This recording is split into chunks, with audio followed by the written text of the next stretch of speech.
I never imagined a Tuesday morning staff meeting would end with Nathan Brooks calling me just a secretary in front of the entire executive team at Meridian Financial, or that my hidden identity as the heir to Westlake Capital would be revealed when my signature appeared on acquisition papers just 18 hours later. Even less could I have anticipated the look of absolute shock on Nathan's perfectly composed face when I walked into his corner office the next morning. Not with coffee and meeting notes, but with a transition plan outlining his demotion to regional advisor. Before we jump back in, tell us where you're tuning in from. And if this story touches you, make sure you're subscribed, because tomorrow, I've saved something extra special for you. But that moment, a crystal clear confrontation that shattered years of condescension and underestimation, became the catalyst that not only reclaimed my professional dignity, but transformed me from a secret executive in training into the CEO, who would revolutionize an industry that had systematically sidelined women for decades. "Sarah Mitchell, I've been thinking," Nathan Brooks said strategically, waiting until the executive team had filed out of the glass-walled conference room, leaving just the two of us amid scattered coffee cups and forgotten notepads. His 6-foot frame towered over me as I gathered my things, the expensive wool of his tailored suit practically radiating power and privilege in Chicago's most prestigious financial district address. "The Callahan presentation next week needs a woman's touch. The client's wife will be there, and she'll appreciate having someone remember the little details." His voice carried that particular blend of condescension masked as opportunity that I'd become all too familiar with during my 2 years at Meridian. I paused, my leather portfolio halfway into my bag. "The Callahan account is worth $40 million in assets under management. Are you suggesting I handle hospitality rather than contribute to the investment strategy discussion?" I kept my tone professional, measured, exactly as my father had coached me. Nathan's smile remained fixed, but his eyes hardened. "Sarah, let's be realistic. Your background is in executive assistance. You've done remarkably well moving into this junior role, and everyone appreciates your administrative contributions." He emphasized administrative, as if it were a natural ceiling I should be grateful to have reached. "But the Callahans are old-school wealth. They expect seasoned advisors with proven track records. I have an MBA from Wharton and 4 years of investment strategy experience," I reminded him, though the complete truth that I had grown up analyzing market trends at my family's breakfast table and had personally managed a 9-figure portfolio since age 22 remained carefully hidden. Nathan waved his hand dismissively. "Academic credentials are just paper, Sarah. This is relationship business built on trust and legacy." He lowered his voice to a confidential tone that made my skin crawl. "Look, I'm trying to help you find your lane here. The executive team values your support role, but you're creating tension by pushing beyond it. Know your place. You started as my secretary, remember?" The words landed like a physical blow, despite the fact that I had never actually been his secretary. I'd been hired as a junior investment strategist who occasionally handled administrative tasks as part of Meridian's all-hands culture. A culture that somehow required more hands from female employees than male ones. But this wasn't the time to correct him. Not yet. For 18 months, I had been playing a carefully orchestrated role at Meridian Financial. My father, James Westlake, founder of Westlake Capital, had suggested the unconventional path as part of my training to eventually take over our family business. "Learn from the inside how our competitors operate," he'd advised. "See how they treat their clients, their employees, especially women, when they don't know who's watching." Meridian had been specifically chosen for this experiment because of persistent rumors about their aggressive sales tactics, questionable fee structures, and the infamous boys' club culture that had contributed to the highest female employee turnover rate in the industry. More importantly, they were exactly the type of mid-sized firm Westlake Capital was looking to acquire as part of our East Coast expansion. Nathan Brooks, with his Harvard MBA and family connections, represented everything my father distrusted about traditional finance: entitlement, inherited privilege, and the unshakable conviction that client relationships belong to him rather than the institution. "I understand," I said finally, closing my portfolio with deliberate care. "I'll prepare some hospitality notes for Mrs. Callahan and leave the strategy to the team." Nathan's posture relaxed, victory evident in the slight upward curve of his lips. "Excellent. That's exactly where your talents can shine." He patted my shoulder with the casual entitlement of someone who had never questioned his right to occupy space. "Remember the details on those coffee orders, too. Robert Callahan is particular about his Guatemalan dark roast." As he strode from the conference room, satisfaction emanating from every movement, I allowed myself a moment of perfect stillness. The weight of my father's vintage Mont Blanc pen, a graduation gift when I completed my MBA, felt suddenly significant in my jacket pocket. Unlike my standard office supplies, this pen held special meaning. My father had used it to sign his first major acquisition 25 years earlier, building the foundation of what would become Westlake Capital, now managing over $12 billion in assets. I pulled out my phone and typed a single message to my father, "It's time." His response came immediately. "Papers ready. Closing at midnight." The dual life I had been leading, junior employee at Meridian by day, heir to a financial empire by night, was about to collapse into a single reality. For months, Westlake Capital had been quietly purchasing Meridian debt, securing backing from key shareholders, and preparing the legal framework for an acquisition that would send shockwaves through Chicago's financial district. I gathered my Einsicht things and walked through Meridian's sleek, modern offices with their wall-to-wall windows, showcasing spectacular Lake Michigan views. The space was designed to impress clients with its obvious prosperity: Italian marble, original artwork, and custom furnishings that subtly communicated success and stability. Yet beneath this polished surface lay a company built on outdated values and faltering ethics. Female employees nodded to me as I passed, our shared glances containing volumes of unspoken understanding. Meridian employed women primarily in support roles: executive assistants, client relations, human resources, while reserving virtually all senior investment and leadership positions for men. The few women who had broken through to junior advisory roles like mine were continually reminded of our precarious position in the hierarchy. "Sarah," called Melissa from client relations, hurrying to catch up with me at the elevator. At 45, she had decades of experience and client knowledge that far surpassed most of the senior advisors, yet she remained firmly fixed in a support role. "Nathan asked me to give you these files for the Callahan meeting. He said you're handling the hospitality details?" Her questioning tone made it clear she understood exactly what that meant in Meridian speak. "Apparently, my MBA is best used selecting coffee options," I replied, accepting the folder. Melissa's eyes showed a flash of familiar resignation. "I'm sorry. I thought after your work on the Henderson portfolio they'd finally see—" "It's fine," I interrupted gently. "Things are about to change around here anyway."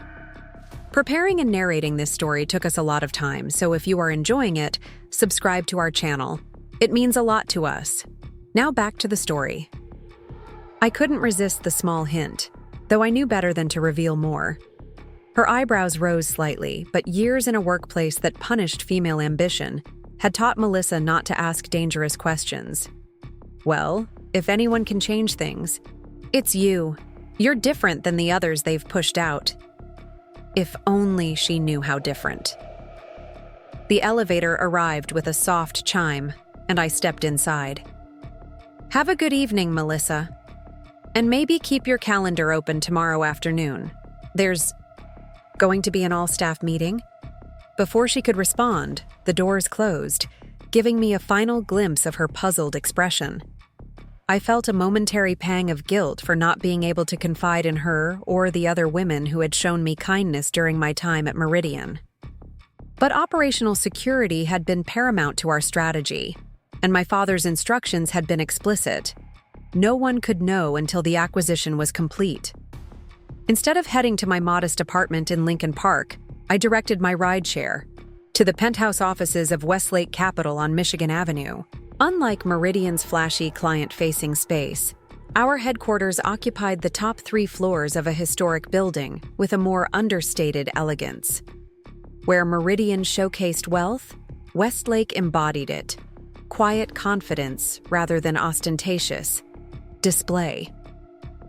The security guard nodded respectfully as I entered the private elevator that would take me directly to the executive floor. "Evening, Ms. Westlake.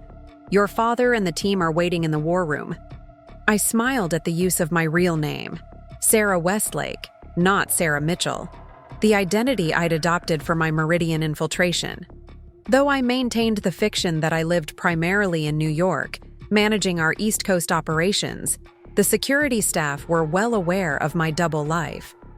They had been instrumental in maintaining my cover, ensuring I was never accidentally seen by Meridian employees during my frequent strategy sessions at Westlake headquarters.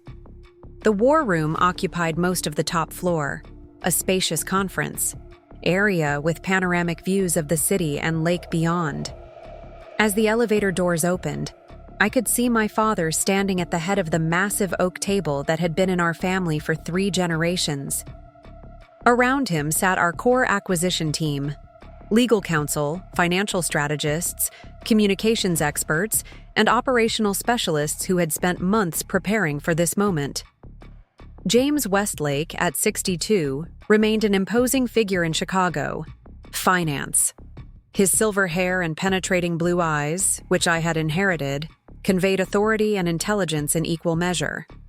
Unlike many founders, he had deliberately built a diverse leadership team, believing that varied perspectives created stronger strategies and better client outcomes. More than half of Westlake Capital's executives were women, a ratio unheard of in traditional finance. "There she is," my father said warmly as I entered, pride evident in his voice. "Our woman on the inside." The room broke into spontaneous applause, which I acknowledged with a small bow before taking my place at my father's right hand, my rightful position as heir and second in command of Westlake Capital. "Nathan Brooks finally showed his true colors," I announced, setting my bag down. "Apparently, I'm just a secretary who should know my place and focus on coffee orders." My father's expression darkened momentarily. Though the misogyny at Meridian had been precisely what we expected to find, even counted on for our acquisition strategy, he still found it personally offensive when directed at his daughter. "Well," he replied, squeezing my shoulder, "I imagine Mr. Brooks will find tomorrow morning educational in more ways than one." Our general counsel, Maya Richardson, slid a thick binder toward me. The final acquisition package, the board vote, was unanimous, and we've secured commitments from shareholders representing 78% of outstanding stock. At midnight, Meridian Financial becomes a wholly owned subsidiary of Westlake Capital. I opened the binder, examining the details of what would be my first major acquisition as the designated successor to Westlake leadership. The terms were exceptionally favorable. Meridian's years of ethical corners cutting had left them vulnerable to exactly the kind of takeover we had engineered. "And the retention strategy?" I asked, turning to our HR director. Eliza Chen, who had helped design our post-acquisition approach, activated a presentation on the room's main screen. "We've identified key talent throughout the organization, with special attention to underutilized employees, primarily women and minorities who've been systematically sidelined." A series of profiles appeared, showing faces I recognized from my daily interactions at Meridian. Melissa was among them. As we discussed, we're implementing immediate promotions for 14 employees who demonstrate exceptional capability but have been held back by the existing culture. We've prepared individualized development plans for another 26, the existing executive team. She paused, a hint of satisfaction in her voice. "We'll be offered appropriate positions based on their demonstrated values alignment or generous severance packages." My father leaned forward. "And Nathan Brooks, specifically?" I answered before Eliza could. I want him retained temporarily as a regional advisor, demoted, with clear understanding of his new position in the hierarchy, but not fired outright. Several eyebrows raised around the table. "Are you sure?" my father asked quietly. "After what you've endured, no one would question his immediate dismissal." I shook my head. This isn't about personal vindication. Nathan represents an entrenched mindset throughout the industry that needs to be fundamentally changed, not just removed. I want him to experience working under female leadership, to witness the cultural transformation directly. Either he'll adapt and become a useful example of evolution, or he'll resign when faced with genuine accountability. My father smiled, the rare, full smile that I'd worked my entire life to earn. "That's exactly why you're ready to lead this acquisition. Systemic change, not just personnel changes." For the next 3 hours, we finalized every aspect of the transition that would begin at 9 a.m. the following morning. Communication strategies, operational continuity plans, client retention approaches, every detail scrutinized and optimized. The Westlake method had always been meticulous preparation, followed by swift, decisive execution. Around 11, my father dismissed the team for a few hours of rest before the morning's activities. Only he and I remained in the war room, standing, together at the windows overlooking the Chicago skyline, brilliant with lights against the dark water of Lake Michigan. "You've exceeded every expectation with this assignment, Sarah," he said quietly. 18 months undercover in a hostile environment, maintaining your cover while gathering exactly the intelligence we needed. I'm not sure I could have done it. I smiled, thinking of all the small indignities I'd weathered at Meridian, the coffee runs I'd been asked to make despite my title, the ideas attributed to male colleagues after I'd suggested them, the client meetings where I was introduced as administrative support rather than an advisor. It was educational, I replied carefully. I always knew places like Meridian existed, but experiencing it from the inside, seeing how systematically they underutilize talent based on gender, it clarified my vision for Westlake's future. My father nodded. "And that vision is?" "To transform the industry, not just grow our company. Finance has operated on an outdated model that wastes human potential and ultimately delivers worse outcomes for clients. The data is clear, diverse. Teams make better investment decisions. Inclusive cultures retain superior talent. Ethical practices build sustainable client relationships." I turned from the window to face him directly. This acquisition isn't just about market share or geographic expansion. It's about demonstrating a better model, proving that the future of finance looks nothing like its past. Pride shone in my father's eyes. When I founded Westlake 30 years ago, I hoped to build something meaningful that would outlast me. Something better than the institutions I'd worked for previously. He placed his hands on my shoulders, his expression serious. "Tomorrow, you take the first major step in making Westlake truly yours. The acquisition documents bear your signature, not mine. The restructuring will be your vision, not mine." He glanced at his watch, a simple, elegant timepiece that had been his father's. "It's almost midnight. In a few minutes, you'll own a company where yesterday, you were just a secretary." I felt the weight of the moment, the responsibility and opportunity it represented. I won't waste the chance to create real change. I know you won't. He smiled again. "Now, what are you going to wear for your grand entrance tomorrow?" I laughed, grateful for the momentary lightening of the atmosphere. I was thinking my charcoal Armani suit with the emerald green silk blouse. Power with a hint of distinctive personality. Perfect. And Nathan Brooks will be arriving at 8:30, as always. He likes to be settled with his first coffee, before anyone else arrives. My father's eyes twinkled with anticipation. "Then I suggest you arrive at 8:15 with acquisition papers in hand. The security team has already been briefed to recognize your authority. The all-staff announcement won't happen until 10, but there's no reason to delay the personal notification to Mr. Brooks. As midnight struck, we toasted with sparkling water. Neither of us touched alcohol before major business events, to the official transfer of ownership. Meridian Financial, with its $8 billion in assets under management, 86 employees, and prestigious Chicago address, now belonged to Westlake Capital. More importantly, it belonged to me. I slept surprisingly well that night, perhaps because the weight of my double identity had finally lifted. For months, I had maintained separate apartments, wardrobes, even subtle differences in how I styled my hair and spoke. Sarah Mitchell, the underestimated junior advisor at Meridian, had been deliberately constructed to blend in, to avoid drawing the wrong kind of attention. Sarah Westlake, heir to a financial empire, had been temporarily set aside for this mission. Tomorrow, these separate selves would merge into one authentic identity: Sarah Westlake, Chief Executive Officer and architect of a transformed Meridian Financial. My alarm chimed at 6 a.m., though I was already awake, mentally reviewing the day's carefully orchestrated events.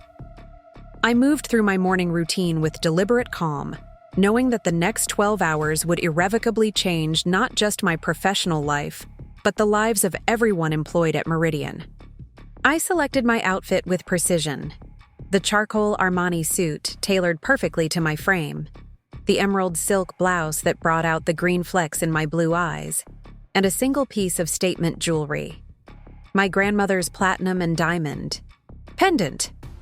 Unlike the showy designer pieces favored by Meridian executives, this heritage piece represented substance over flash, legacy over trends.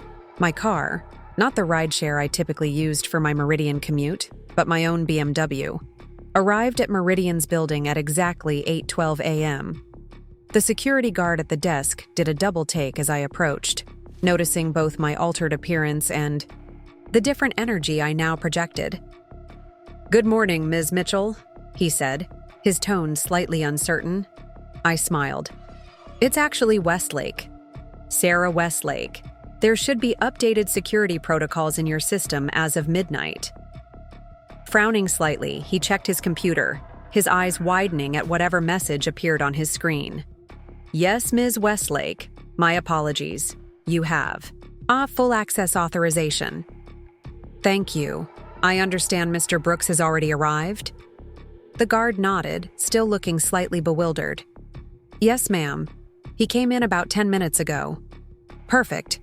I took the executive elevator directly to the 40th floor, where Nathan's corner office occupied the prime real estate, the northwest corner with dual exposures providing views of both the lake and the city. As expected, his assistant Karen had not yet arrived. She typically came in at 8:45, precisely 15 minutes before her official start time, a boundary Nathan respected only because Karen's husband was a significant client. Nathan's door was closed, but I could see through the glass wall that he was already at his desk, reviewing documents with his signature red pen, a coffee cup steaming beside him. He looked exactly as he always did, confident, entitled, completely secure in his position within Meridian's hierarchy. That security was about to evaporate. I knocked once and entered without waiting for a response, a breach of protocol that immediately drew his irritated glance. "Sarah, what are you doing here so early?" His tone carried clear annoyance at the interruption. "If this is about the Callahan meeting, we can discuss it later. I'm in the middle of—" "This isn't about Callahan," I interrupted, closing the door behind me. "This is about Meridian's future."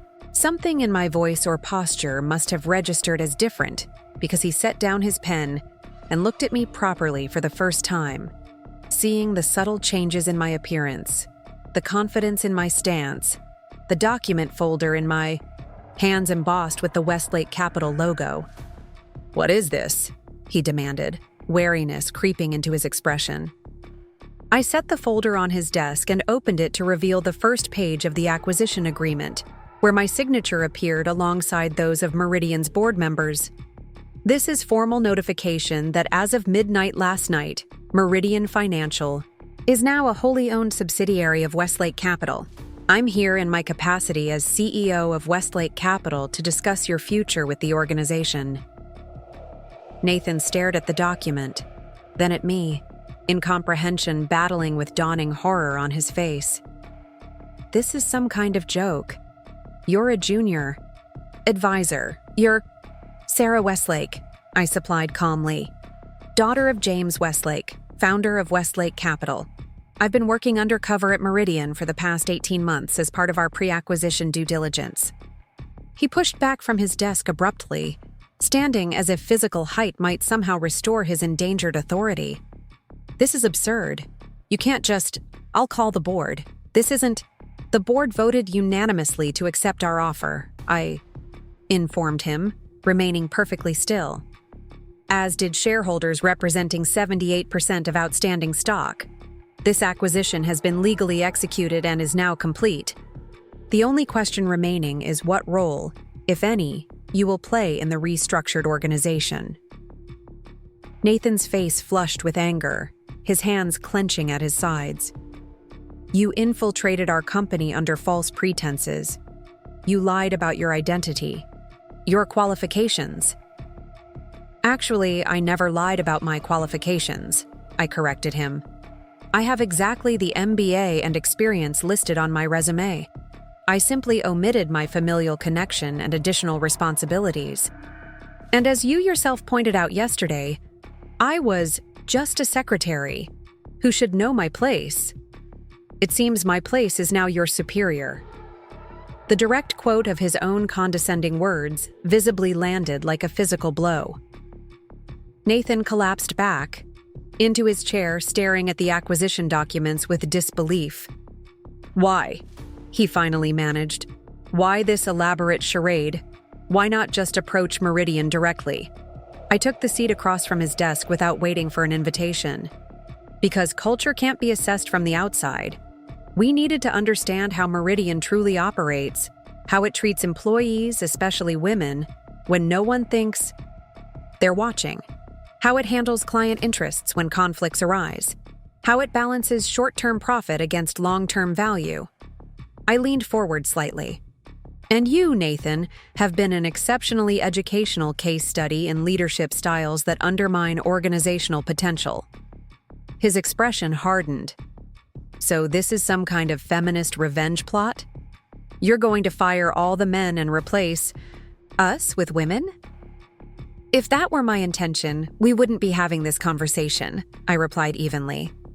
You'd have received a severance package via courier. Instead, I'm offering you a choice. I removed a second document from the folder and placed it before him. Option 1, a position as regional advisor, reporting to Melissa Chen, who will be taking over as head of client relations. Your client relationships will be maintained, though overall account strategy will require team approval. Your compensation will adjust accordingly, with greater emphasis on client satisfaction metrics and less on raw assets under management. Nathan's jaw clenched. And option 2? A generous severance package including 6-month salary and extended health benefits. You'd be free to seek opportunities elsewhere, with the understanding that a non-disparagement agreement would be strictly enforced. He stared at me, naked hostility in his gaze. You expect me to work for Melissa? She's a glorified appointment setter. That perception precisely illustrates why Meridian was vulnerable to acquisition, I replied. Melissa has 20 years of client relationship experience and intimate knowledge of portfolio preferences that you routinely ignore. She's been functioning as an unofficial advisor for years while receiving a fraction of the compensation and none of the recognition. That ends today. I stood, smoothing my suit jacket with deliberate calm. You have until the end of the week to decide which option you prefer. In the meantime, you'll maintain your current responsibilities with supervision from the transition team. As I moved toward the door, Nathan found his voice again. You'll regret this, Sarah. The clients are loyal to me, not Meridian. When I leave, they'll follow. I turned back with a smile that held genuine amusement. Interesting theory. We've actually analyzed client retention patterns across 17 similar acquisitions. Fewer than 8% of clients follow advisors who leave, provided the incoming leadership demonstrates consistency and value alignment. I nodded toward the acquisition folder still open on his desk. You'll find our client retention strategy on page 42. I suggest you review it before making assumptions about where loyalties ultimately lie. As I reached for the door handle, I paused for one final observation. Oh, and Nathan?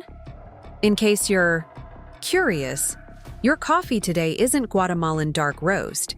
It's a special blend from my family's sustainable farm cooperative in Costa Rica. I thought you might appreciate experiencing a small change that actually improves your daily experience. There will be many more to come. The look of stunned realization on his face as I exited his office carried a satisfaction that I hadn't anticipated. This wasn't about personal revenge or even individual justice.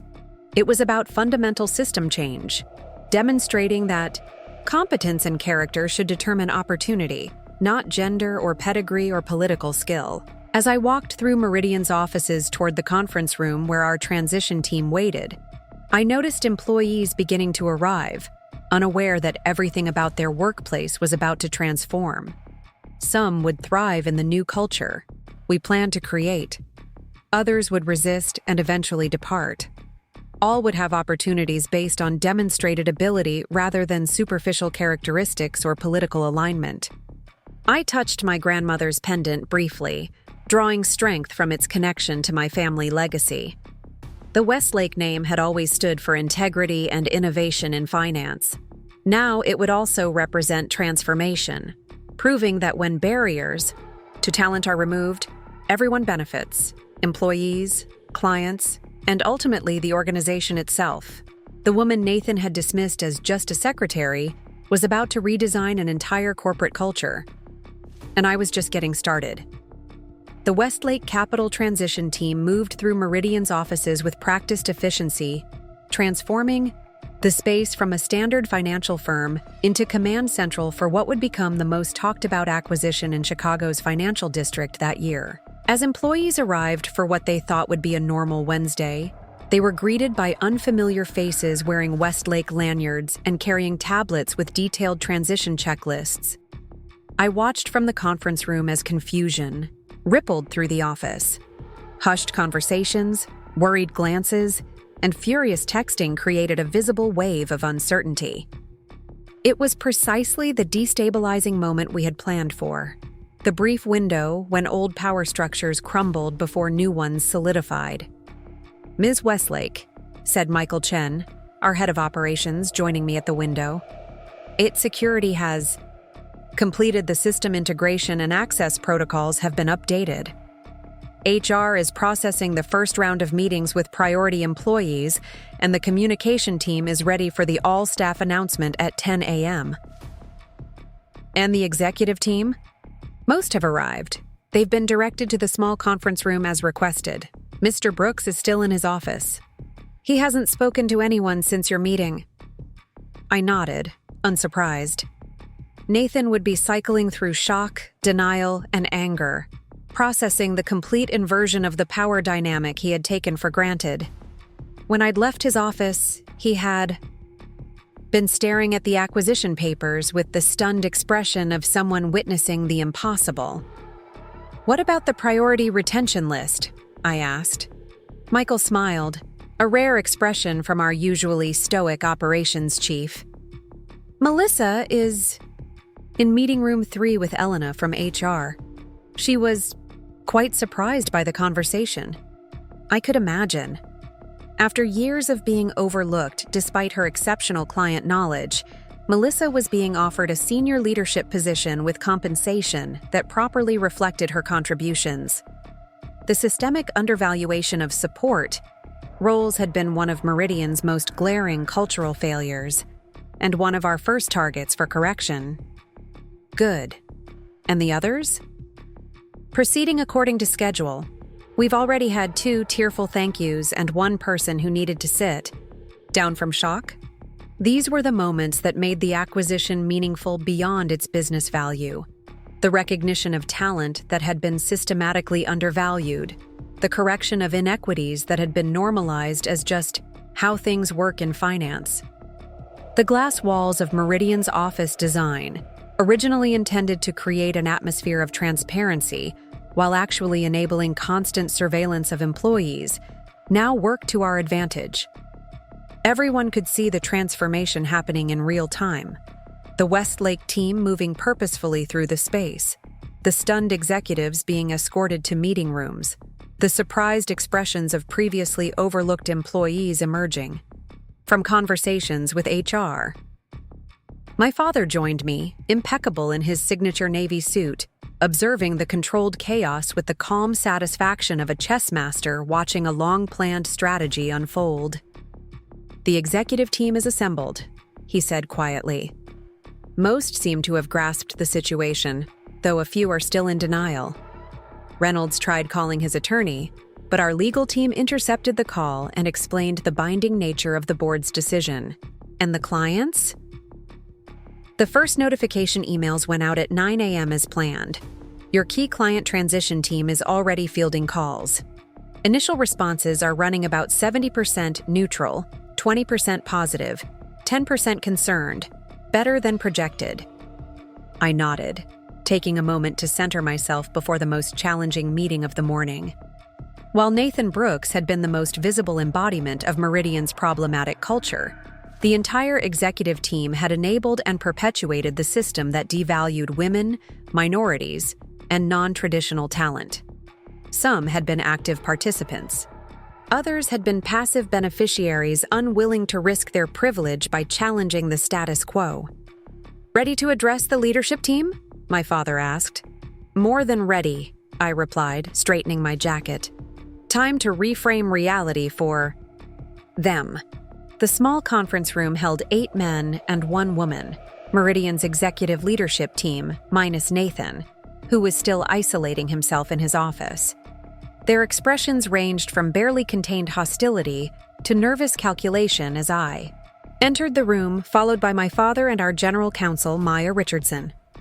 "Good morning," I began, taking the position at the head of the table that had previously belonged to David Reynolds, Meridian's CEO.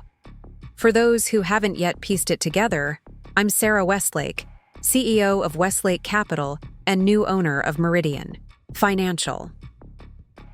Reynolds, a silver-haired man in his late 50s who had cultivated a carefully neutral expression throughout his career, leaned forward with controlled tension. "Ms. Westlake, while I understand the board has approved this transaction, the manner of its execution is highly irregular. Your infiltration of our organization under false pretenses raises serious ethical and potentially legal questions." I met his gaze directly. "Mr. Reynolds, your concern for ethical business practices would be more compelling if Meridian's own record wasn't notably deficient in that area.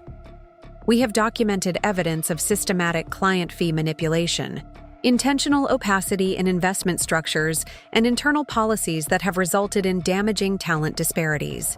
Reynolds flushed slightly, but maintained his composure. "Every firm in this industry operates under competitive pressures. Our practices are well within industry standards." "That's precisely the problem," my father interjected smoothly. "Industry standards have prioritized short-term profits over client outcomes and institutional sustainability. Westlake Capital operates under a different model, one that we'll be implementing at Meridian effective immediately." Maya distributed folders containing individualized transition documents to each executive. "You'll find 2 options outlined in your packets," she explained. "The first is a redefined role within the restructured organization, with updated responsibilities, reporting structures, and compensation frameworks. The second is a severance package with standard non-disclosure and non-disparagement provisions." The only woman at the table, Jennifer Harris, who had achieved her position as Chief Marketing Officer after being brought in from a major client company, opened her folder with visible trepidation. Her expression shifted to surprise as she reviewed the contents. "This is unexpected," she said carefully. "You're proposing I take on expanded responsibilities for client experience design across both organizations?" I nodded. "Your work rebuilding Meridian's client onboarding process was exemplary, despite the limited resources you were allocated. We believe your approach aligns well with Westlake's client-centered philosophy and could be valuable across our combined organization." The men around the table were having markedly different reactions to their packets. Marcus Wilson, the chief investment officer known for taking credit for his team's work, particularly when that work came from female analysts, seemed to be struggling to process what he was reading. "This is insane," he finally sputtered. "You expect me to report to Aisha Johnson? She's a mid-level analyst." "Ms. Johnson has consistently outperformed senior analysts in portfolio construction and risk management," I replied calmly. "The fact that you view this as insane rather than meritocratic is precisely why this restructuring is necessary." Reynolds closed his folder with deliberate care. "I believe I'll be taking the severance option. This radical reorganization is clearly driven by ideological rather than business considerations." "That's your prerogative," my father responded. "Though I would note that what you call ideology has delivered Westlake Capital a 12% higher client retention rate and 8% better risk-adjusted returns than Meridian over the past 5 years." One by one, the executives indicated their choices, 3 opting for revised roles, 5 selecting severance. Jennifer Harris was among those staying, along with the chief technology officer and, surprisingly, the chief risk officer, who admitted quietly that he had been advocating for many of these changes internally without success. As the meeting concluded and the executives filed out, their body language told the story of profound disorientation. Men who had arrived that morning secure in their positions and authority were leaving with their professional identities fundamentally altered. The carefully constructed hierarchy that had preserved their advantages had been dismantled overnight. I remained in the conference room, reviewing notes for the all-staff announcement scheduled for 10 a.m. The true test of our acquisition strategy wouldn't be the executive response. We had anticipated and planned for resistance at that level. The critical factor would be the reaction of the broader employee base, particularly the mid-level professionals who did the daily work of serving clients and implementing investment strategies. Michael Chen appeared at the door. "Ms. Westlake, we have a situation with Nathan Brooks. He's refusing to leave his office and has called several major clients, telling them he's being forced out in a hostile takeover." I sighed, not entirely surprised.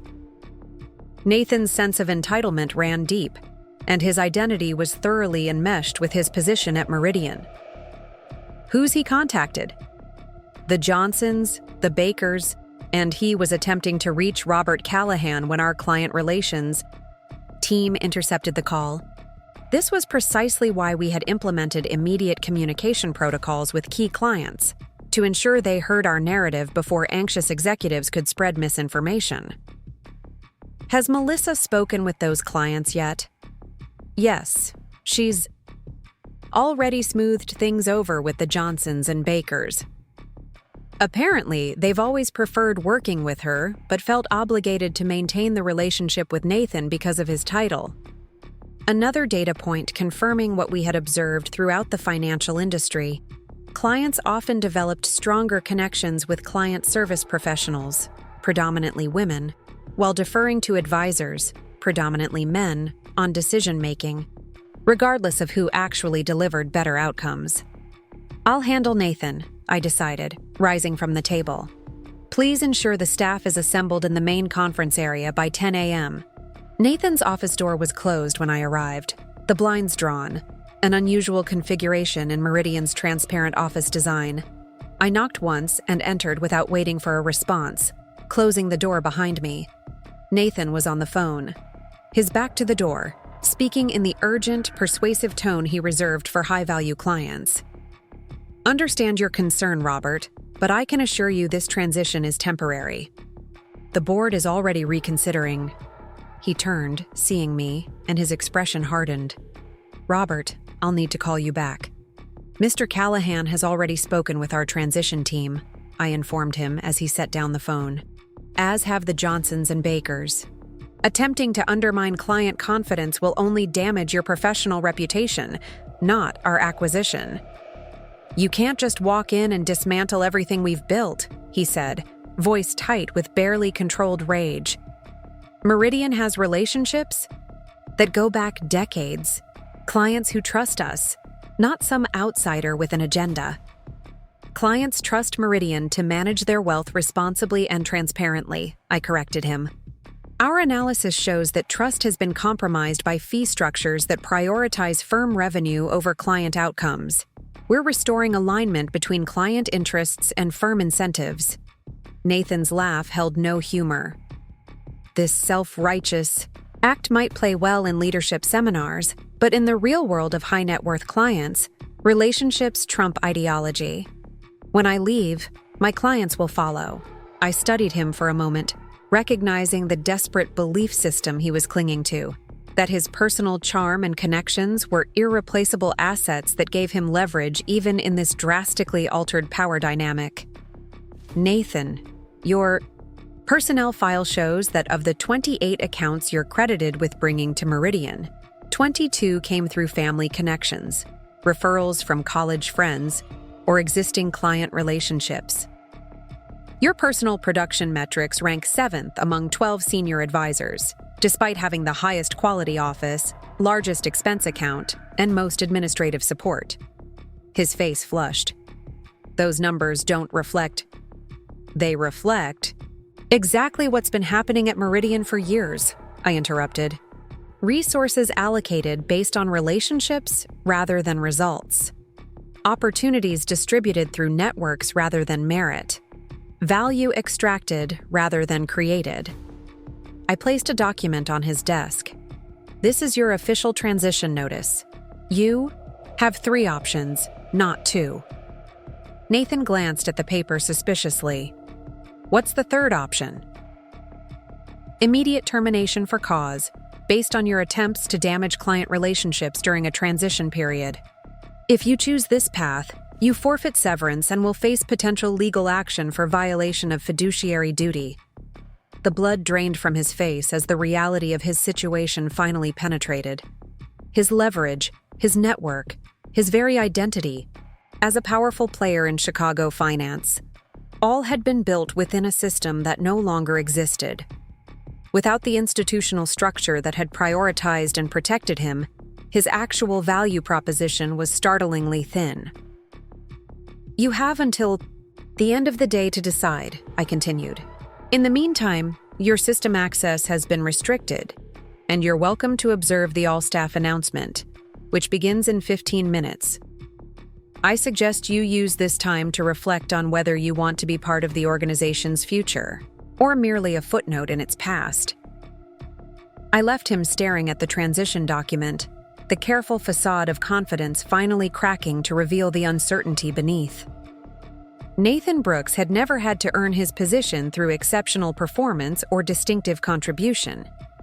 He had advanced through a system designed to recognize and reward people exactly like him. Now that system was being dismantled, and he was facing the unfamiliar territory of genuinely meritocratic evaluation. By 9:58 a.m., Meridian's main conference area was filled with employees displaying varying degrees of confusion, anxiety, and curiosity. The transition team had positioned themselves strategically throughout the space, ready to address individual questions after the formal announcement. My father stood off to the side, deliberately removing himself from the spotlight to reinforce my position as the face of this acquisition. As I took my place at the front of the room, I was acutely aware of the hundreds of lives that would be affected by the changes we were implementing.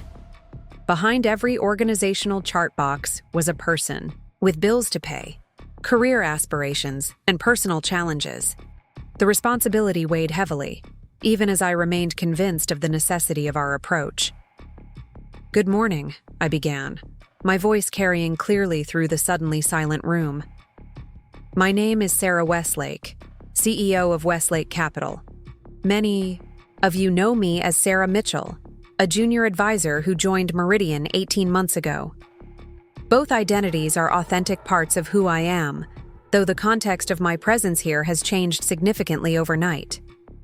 I paused, letting the ripple of whispers pass through the crowd. As of midnight last night, Meridian Financial became a wholly owned subsidiary of Westlake Capital. This acquisition has been unanimously approved by Meridian's board and supported by shareholders representing more than 3/4 of outstanding stock. The murmuring increased, employees turning to each other with wide eyes and urgent whispers. I noticed Melissa standing near the back, her expression a complex mixture of shock, hope, and lingering wariness. I understand this news is surprising and potentially concerning, especially delivered by someone many of you knew in a very different capacity until today. So let me be clear about 3 things immediately. First, this acquisition is not about downsizing or cost-cutting. Every non-executive employee's position is secure through the transition period, with many roles being expanded rather than eliminated. Second, this is not a standard Wall Street consolidation play. We are fundamentally restructuring Meridian's approach to client service, investment management, and talent development.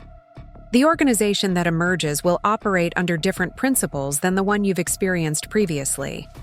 Third, advancement and opportunity in this new organization will be based on demonstrated capability and alignment with core values, not tenure, not connections, and certainly not demographic characteristics that have traditionally governed advancement in this industry. I could see the uncertainty in many faces, the calculation in others, and, in a growing number, cautious hope.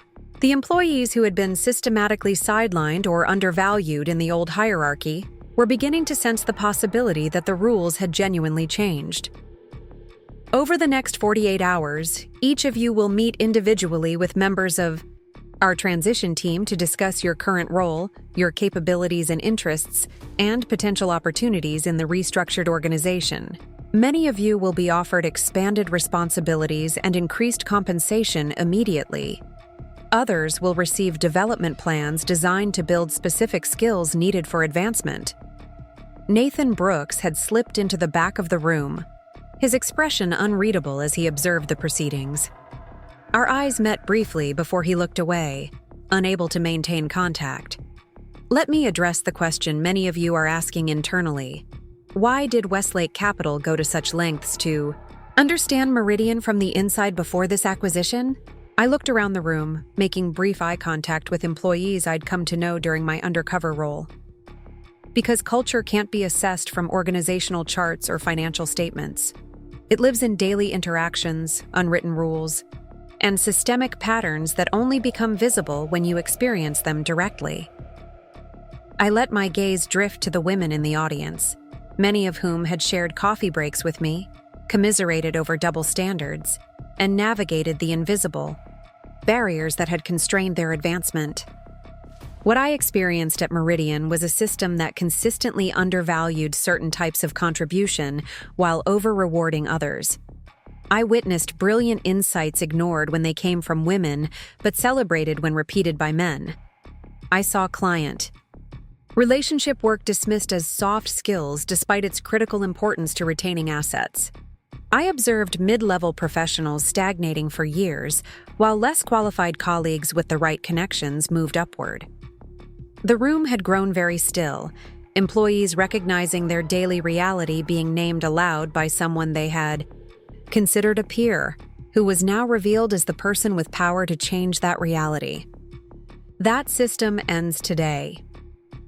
Not because Westlake Capital is pursuing some abstract notion of equity, but because these practices damage business outcomes. They drive away talent, undermine client trust, and ultimately deliver inferior results to all stakeholders. I gestured to the Westlake transition team positioned around the room. These individuals will guide you through the immediate changes. You'll notice that many are women and people of color. Not because we've prioritized diversity over capability, but because we've removed the artificial barriers that prevented exceptional talent from advancing. Looking out over the assembled employees, some nodding in agreement, others clearly skeptical, many still processing the shock, I felt a momentary connection to my grandmother, who had founded the original investment partnership that became Westlake Capital.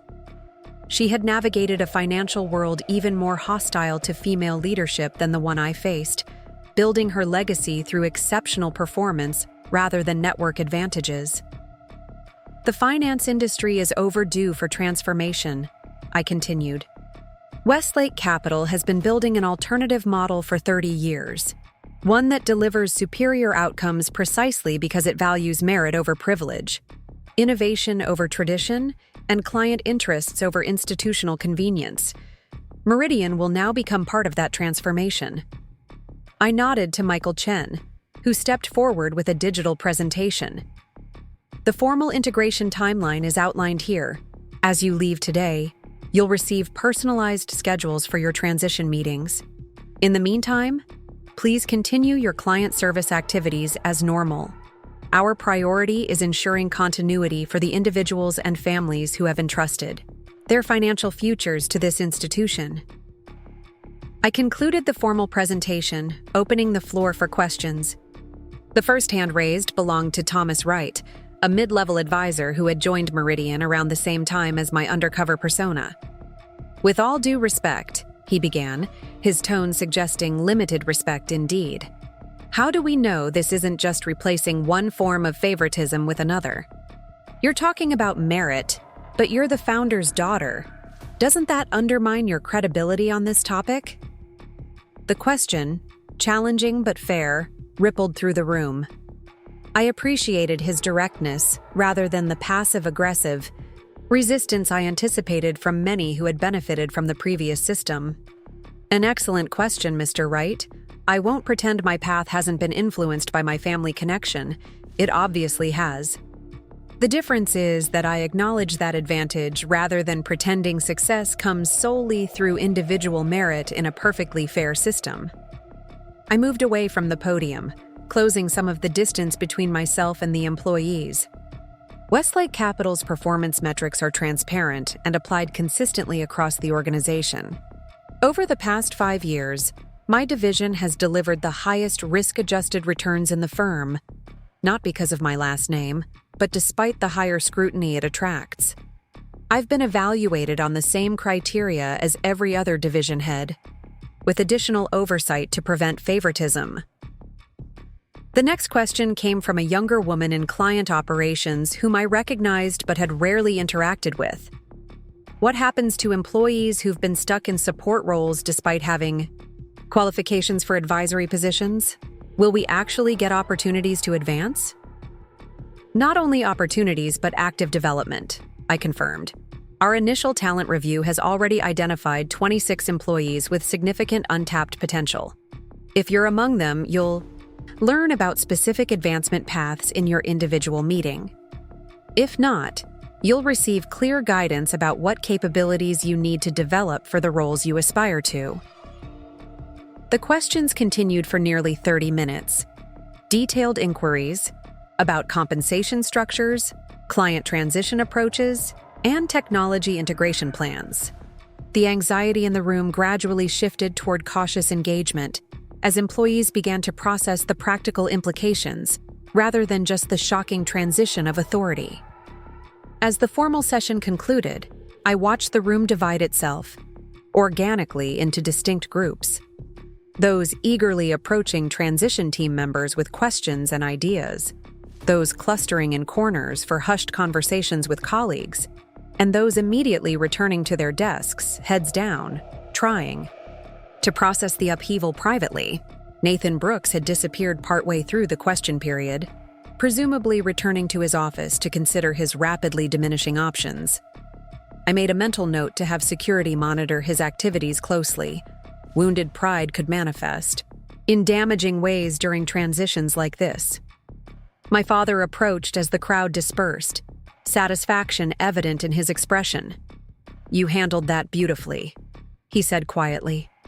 authoritative without being authoritarian, clear about the changes, without demonizing the past, precisely the right tone. The real test is what happens after the speeches, I replied. These next 48 hours will determine whether employees believe this is genuine transformation or just new management using different language to maintain old power structures. Already seeing positive indicators, he noted, nodding toward Melissa, who was deep in animated conversation with our chief of talent development. The people who've been most constrained by the previous system are quickly recognizing the opportunity. And those who benefited most from that system are calculating whether to adapt or depart, I added, watching several senior advisors huddled near the exit, expressions grim. We'll lose some high-profile names initially. As predicted in the transition model, my father reminded me. Short-term disruption for long-term transformation. The client retention numbers will tell the real story 6 months from now. My phone buzzed with a message from Maya Richardson. N. Brooks clearing personal items from office, security monitoring. So Nathan had made his decision, departure rather than adaptation. I wasn't surprised, though part of me had hoped he might rise to the challenge of operating in a genuinely meritocratic environment. Some people, however, would rather preserve their self-image than confront the possibility that their success had been built on systemic advantages rather than superior capability. The remainder of the morning unfolded according to our carefully orchestrated plan. Transition meetings began immediately, with priority employees, those identified as both high potential and high flight risk, scheduled first. The news spread rapidly through Chicago's financial community, aided by strategic press releases and the inevitable social media activity of shocked Meridian employees. By noon, the first industry analysts were publishing their takes on the acquisition, most highlighting the unconventional approach and speculating about whether the cultural transformation strategy would succeed. The financial press seemed equal parts skeptical and intrigued, positioning the move as either visionary disruption or idealistic overreach depending on their editorial stance. I was reviewing the media coverage in the conference room we had, designated as our command center when Michael Chen appeared with an update that wasn't in our transition timeline. Ms. Westlake, Nathan Brooks is demanding to see you before he leaves. He's in his office with the severance agreement and what appears to be a counter-proposal. I raised an eyebrow, genuinely curious about what leverage Nathan believed he still possessed. Has legal reviewed his revision? He's refusing to share it with anyone but you. Says it's a professional courtesy to discuss CEO to CEO. Almost laughed at the transparent attempt to re-establish peer status after his spectacular fall from authority. I assume security is monitoring the situation. 2 team members outside his office, and we've restricted his system access to prevent any data transfers. I'll speak with him, I decided after brief consideration. It's better to address whatever grievance he's nursing directly, rather than have it fester into retaliation attempts later. As I made my way back to Nathan's office, still technically his for the next few hours, I reflected on the dramatic reversal our positions had undergone in just 24 hours. Yesterday, he had been the powerful advisor dismissively relegating me to coffee duty. Today, he was a departing employee, hoping for one last negotiation with the CEO who had exposed the hollowness of his authority. The office door was open when I arrived, Nathan standing at the window with his back to the entrance, a cardboard box of personal items on his otherwise cleared desk. The severance agreement lay beside it, unsigned, with handwritten notes visible in the margins. "You wanted to see me," I said, remaining in the doorway rather than entering his diminishing territory. He turned, his expression carefully composed, into what I recognized as his client negotiation face, serious but not hostile, determined but not desperate. "Sarah, thank you for taking the time." "Nathan," I acknowledged with a slight nod, "I understand you have concerns about the standard severance terms." He gestured to the chair across from his desk. "Would you mind? This conversation might Take a few minutes. I entered but remained standing, maintaining both the physical and psychological advantage. My schedule today is rather full, as you might imagine. What specific modifications are you proposing? His practiced smile flickered briefly before stabilizing. First, I want to acknowledge that this acquisition was masterfully executed. Whatever our personal differences, I respect the strategic vision it represents. The transparent attempt at flattery might have worked on someone with less direct knowledge of his character. Having witnessed his genuine reactions over 18 months, I recognize the calculation behind the compliment. "Thank you," I replied neutrally. "The severance terms?" He sighed, dropping some of the performance. "I'm not contesting the fundamental change in leadership. I've decided to pursue opportunities elsewhere, as you clearly anticipated. However, the non-compete clause in this agreement is unnecessarily restrictive, preventing me from working with any current Meridian clients for 2 years, effectively ends my career in Chicago wealth management." I studied him for a moment, noting the careful packaging of his request as reasonable professional courtesy, rather than the special treatment it actually represented. The non-compete terms are standard for departing executives in acquisition situations. They reflect the legitimate business interest in stabilizing client relationships during transition periods. "But my situation isn't standard," he countered, leaning forward slightly. "I'm not leaving voluntarily in the normal course of business. I'm being forced out through an unusual circumstance." "You're choosing the severance option rather than the revised role that was offered," I corrected him. "That's a voluntary decision, Nathan, not a termination without cause." His carefully maintained composure slipped slightly, frustration showing through the professional veneer. "A revised role reporting to someone who was effectively my assistant last week. You can't seriously expect someone at my level to accept such a demotion." And there it was. The fundamental belief system that made Nathan Brooks both emblematic of the industry's problems and ultimately incapable of participating in its transformation. In his worldview, organizational hierarchy reflected natural order rather than constructed advantage. The idea that Melissa might actually be more qualified to lead client relationships was literally unthinkable to him, regardless of performance data. That perception is precisely why Meridian was vulnerable to acquisition, I replied evenly. The systematic undervaluation of certain employees created inefficiencies that damaged overall organizational performance. Melissa Chen has delivered superior client satisfaction metrics and retention rates for years, despite having none of the institutional advantages you've enjoyed. I moved closer to his desk, meeting his gaze directly. The non-compete provisions remain as written.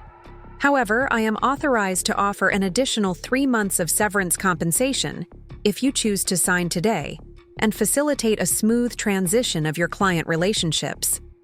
For a moment, raw anger flashed across his face, the genuine emotional response beneath the calculated performance.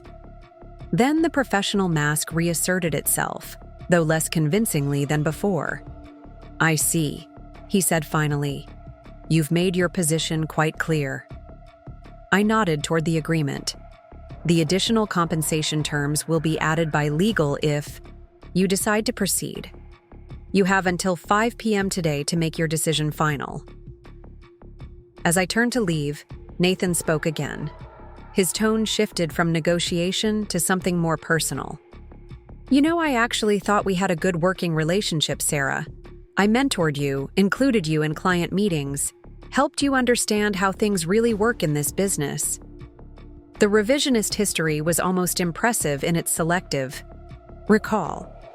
His mentorship had consisted primarily of explaining why his approaches were correct, despite evidence to the contrary.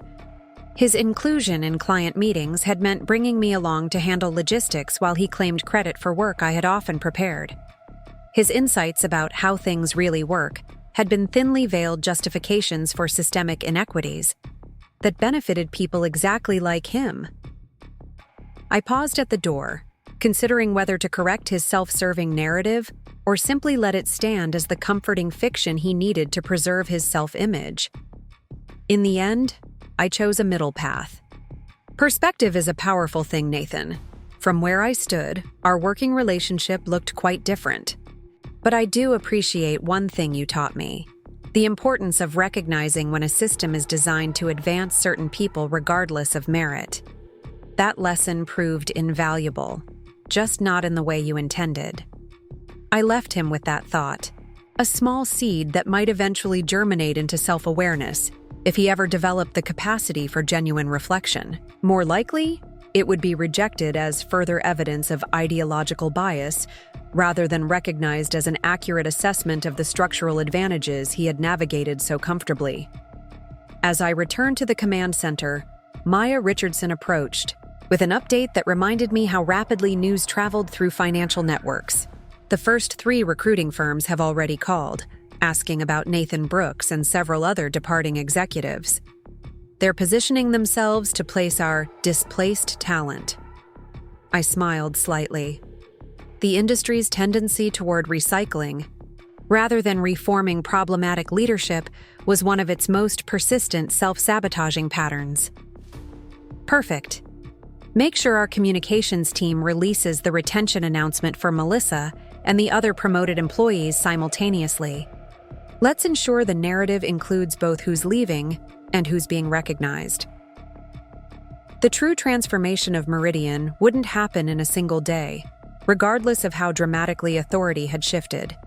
It would unfold through thousands of interactions, policy changes, and resource allocation decisions in the weeks and months ahead. But the foundation was being laid hour by hour.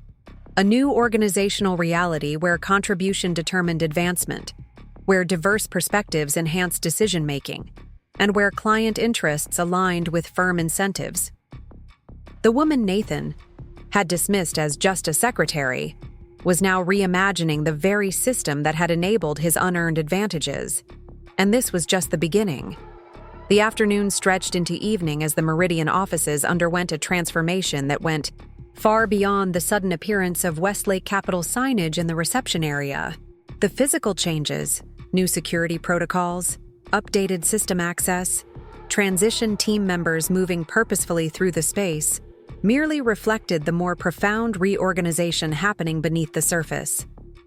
I had retreated to what had been David Reynolds' office, now temporarily mine until we completed the full integration of the 2 firms, to review the initial client response metrics. The data was encouraging. Of the 220 high-priority clients who had received personal calls from our transition team, 198 had expressed neutral to positive reactions. Only 22 had indicated serious concerns, most citing long-standing personal relationships, with departing advisors as their primary consideration. Those numbers exceed our projections, noted Eliza Chen, sliding another report across my desk. Especially considering the condensed timeline, we'd anticipated at least 15% serious concern, and we're running closer to 10%. What about the Langley Foundation? I asked, referring to Meridian's largest institutional client, a philanthropic organization managing nearly $200 million in assets. Have they responded to the transition announcement? Eliza nodded. Their investment committee requested a meeting tomorrow morning. Your father has offered to join given his existing relationship with their board chair. Good. And Nathan Brooks's client list? Melissa has already spoken with 14 of his 18 primary relationships. 13 are staying with qualified support. They want to meet you personally within the next 2 weeks. 1, James Harrington, has indicated he'll be following Nathan to wherever he lands. I wasn't surprised. Harrington and Brooks had been fraternity brothers at Harvard, and their relationship transcended the professional realm. Make sure the transition team provides all necessary documentation to facilitate that transfer smoothly. No resistance, no pressure tactics. The last thing we need is any suggestion we're holding clients hostage. Eliza made a note. We've drafted individualized retention strategies for each remaining client based on historical preferences and relationship strength. Melissa's insights have been invaluable. She knows details about these families that never made it into the official CRM system. This was precisely the hidden value we had identified during our due diligence. The vast institutional knowledge held by employees who had been systematically undervalued in Meridian's hierarchy. Melissa's comprehensive understanding of client preferences, family dynamics, and unstated priorities represented intellectual capital that had never been properly recognized or compensated. My phone buzzed with a message from Michael. N. Brooks signed severance agreement, opted for additional compensation. Departing premises now. Security escorting. So Nathan had ultimately accepted reality rather than continuing to fight for special treatment. I wasn't surprised. His pragmatism had always been one of his more predictable traits, particularly when financial incentives were involved. "Looks like we're down one more executive," I commented, showing Eliza the message. "Any word on the others who chose severance?" "Reynolds and Wilson have already cleared out. Thompson and Harris are still working through their transitions with the team leads. Everyone's been professional, if not exactly enthusiastic." I nodded, unsurprised by the mixed responses. Organizational transformation inevitably created discomfort, particularly for those who had benefited most from the previous system. Some would adapt, others would depart, precisely as our transition model had anticipated. The intercom buzzed. "Ms. Westlake, there's a situation in the bullpen you should be aware of," came Maria's voice, her tone carefully neutral in a way that immediately signaled something unusual was happening. The bullpen was Meridian's open office area where junior advisors and analysts worked, where I had spent many hours during my undercover role. "What kind of situation?" "A spontaneous gathering. I think you should see it directly." The cryptic response suggested something outside our planned transition activities. "I'll be right there," I replied, exchanging a curious glance with Eliza as we rose to investigate. The scene that greeted us as we approached the bullpen stopped me in my tracks. At least 30 employees, primarily women and people of color, from various departments, had gathered in an informal circle. In the center stood Melissa, clearly midway through an impromptu speech, her usually reserved demeanor replaced by animated engagement.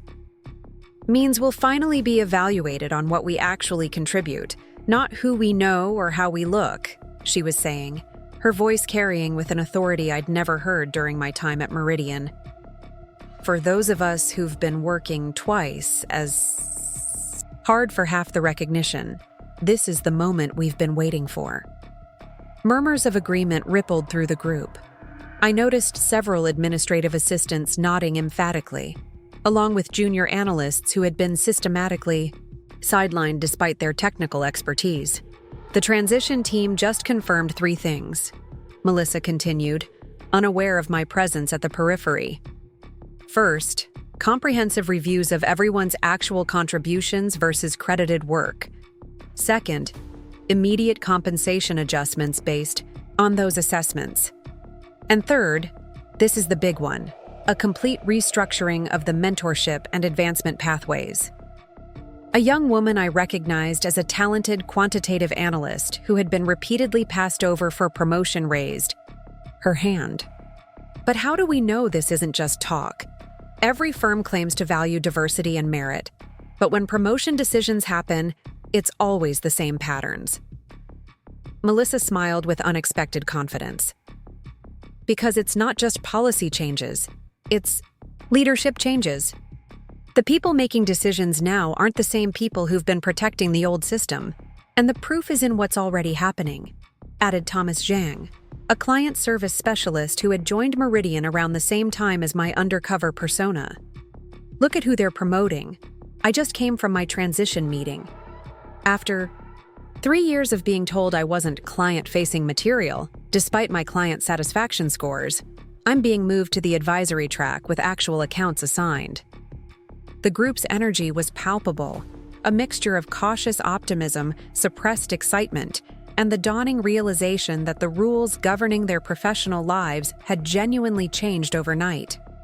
This wasn't a carefully orchestrated event, but an organic response to the seismic shift in organizational power dynamics.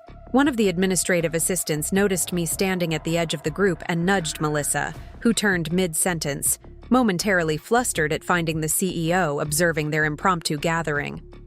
"Ms. Westlake, I'm sorry, we weren't," she began, the old habit of apology asserting itself before she visibly caught herself. "We were just discussing the new opportunities the transition team outlined." I smiled, deliberately stepping into the circle rather than remaining at its periphery. Please don't apologize for exactly the kind of engagement we're hoping to foster. This is precisely what transformation looks like, people recognizing possibilities that were previously blocked. The group shifted slightly, some employees straightening their posture or adjusting their expressions, the ingrained response to authority figures not yet fully overcome despite the day's revelations. "I couldn't help overhearing some of your discussion," I continued, addressing the entire group rather than just Melissa. "And I want to affirm that the changes you're experiencing aren't just window dressing or temporary adjustments. They represent a fundamental realignment of how value is recognized and rewarded in this organization." I turned to the quantitative analyst who had expressed skepticism. "Your question about implementation versus rhetoric is exactly right. Every financial firm claims to value merit while maintaining systems that systematically advantage certain groups. The difference here isn't just intention, it's accountability metrics tied to compensation at every leadership level, including mine." This caught their attention, the notion that leadership performance would be evaluated on measurable progress in talent development and advancement. "My bonus structure as CEO includes specific targets for identifying and promoting underutilized talent," I explained. "Not diversity for its own sake, but genuine capability that has been systematically overlooked. When leaders have financial incentives aligned with organizational transformation, change happens much more reliably than when it's just aspirational language." A veteran client service representative who had been with Meridian for over a decade raised her hand. "What about clients? Many of them are used to working with, well, people who look like Nathan Brooks? Will they accept different advisors?" It was a fair question that went to the heart of the industry's persistent diversity challenges.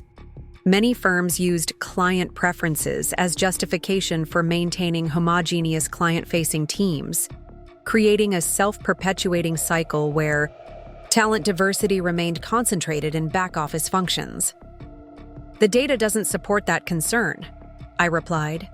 "We've analyzed client retention patterns across multiple firms during advisor transitions. When managed properly, clients care far more about competence, attentiveness, and results than demographic characteristics." Those who insist on working exclusively with advisors of particular backgrounds represent less than 3% of high-net-worth relationships. I glanced at Melissa, who had been experiencing this reality without the benefit of formal research. "Many of you have already been doing the substantive work of maintaining client relationships, while others receive the titles and compensation. Clients often already trust you more than they trust the advisors who officially manage their accounts. We're simply aligning the formal structure with that reality." The gathered employees exchanged glances, recognition passing between them as their lived experiences were acknowledged rather than dismissed. For many, this might have been the first time their professional insights had been validated by someone with institutional authority. "I'm not going to interrupt your discussion further," I concluded, "but I want to thank you for embracing this transition with such engagement. Transforming organizations happens through exactly these kinds of conversations. People collectively recognizing that norms they've accepted as fixed are actually choices that can be changed." As I moved to depart, Melissa stepped forward. "There's one thing we were wondering," she said, her newfound confidence evident in her direct approach. Many of us have ideas about improving client service models based on our experiences. In the past, those suggestions were not exactly welcomed. Is there a formal channel for that input now? There will be starting tomorrow, I confirmed. We're establishing innovation teams specifically focused on service delivery, investment operations, and client communication. Participation will be open to employees at all levels, with implementation authority for approved changes. The first meeting invitations will go out in the morning.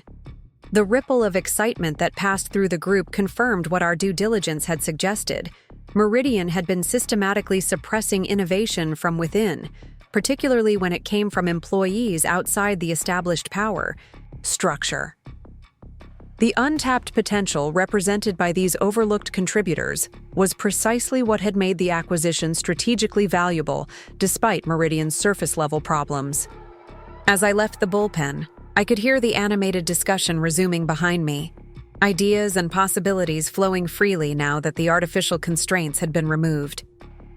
This organic engagement represented the most promising indicator yet, that our transformation strategy might succeed beyond the mechanical aspects of the acquisition. Eliza fell into step beside me as we returned to the executive suite. That was unexpected, she commented with professional understatement. But encouraging, I added. Cultural change can't be imposed solely from above. It requires grassroots momentum. The transition team reports they've completed 47 of the 86 priority employee meetings. Eliza continued, returning to operational updates. Overall acceptance of new roles is running at 91%, with most hesitation coming from mid-level managers who benefited from the previous hierarchy. Any specific concerns we should address immediately?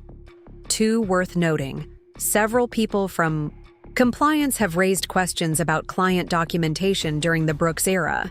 Apparently, there were irregular approvals for certain fee structures and investment allocations that didn't go through standard review channels. I nodded, unsurprised by this revelation. Our due diligence had flagged compliance irregularities as a potential issue, particularly for certain high-value clients with connections to the executive team. Have legal begin a comprehensive review, but keep it confidential for now. We need to understand the scope before determining remediation approaches. The second concern is more immediate, Eliza continued as we reached the executive area. Cynthia Parker has requested a meeting with you personally before deciding whether to accept her new role. This was unexpected. Parker was Meridian's head of research, a position she had attained through exceptional analytical capability despite the organization's biases. Our transition plan had identified her as a key retention priority, offering an expanded role leading research integration across both firms. Did she indicate specific concerns? Eliza hesitated slightly. Not explicitly, but the transition team sensed some skepticism about the authenticity of our approach. Given her history with promised but never delivered advancement opportunities, that's not entirely surprising. I checked my watch, nearly 7 p.m. The day had flown by in a blur of meetings, decisions, and strategic adjustments. See if she's still in the building. I'd like to speak with her directly, rather than letting concerns simmer overnight. 10 minutes later, Cynthia Parker entered the office I had temporarily claimed, her professional demeanor carefully maintained despite the unusual circumstances. At 44, she represented a rare example of someone who had advanced at Meridian despite the systemic barriers, though our research suggested her career progression had been significantly slower than male colleagues with similar qualifications. Thank you for making time, Ms. Westlake, she began, taking the offered seat with composed precision. I realize today has been extraordinarily demanding for everyone. Necessary transformations often are, I replied. I understand you have reservations about the role we've proposed. Parker's expression revealed nothing. Years of navigating Meridian's political landscape having taught her to mask reactions that might be used against her. Not reservations exactly. Questions about implementation and authority. I nodded, recognizing the caution of someone who had likely heard promising rhetoric before, without seeing corresponding changes. I'd appreciate hearing them directly. She studied me briefly, seemingly assessing whether candor would be rewarded or punished. The role you're proposing, Chief Research Officer across both organizations, looks impressive on paper, but integrated. Research leadership can mean many things in practice, from genuine authority to glorified coordination with decisions still made elsewhere. A legitimate concern, I acknowledged, particularly given financial firms' tendency to create impressive titles while maintaining decision authority within established networks. Something in my frank acknowledgement seemed to ease her caution. Slightly. Exactly.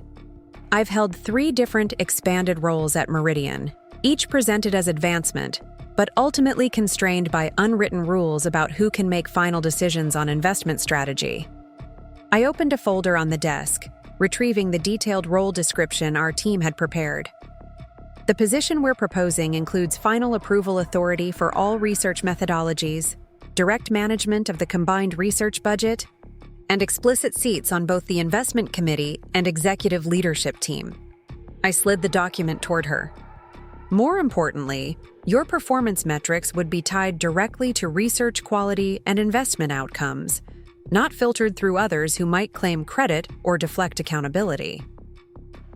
Parker reviewed the document carefully, her analytical mind visibly processing the implications of each provision.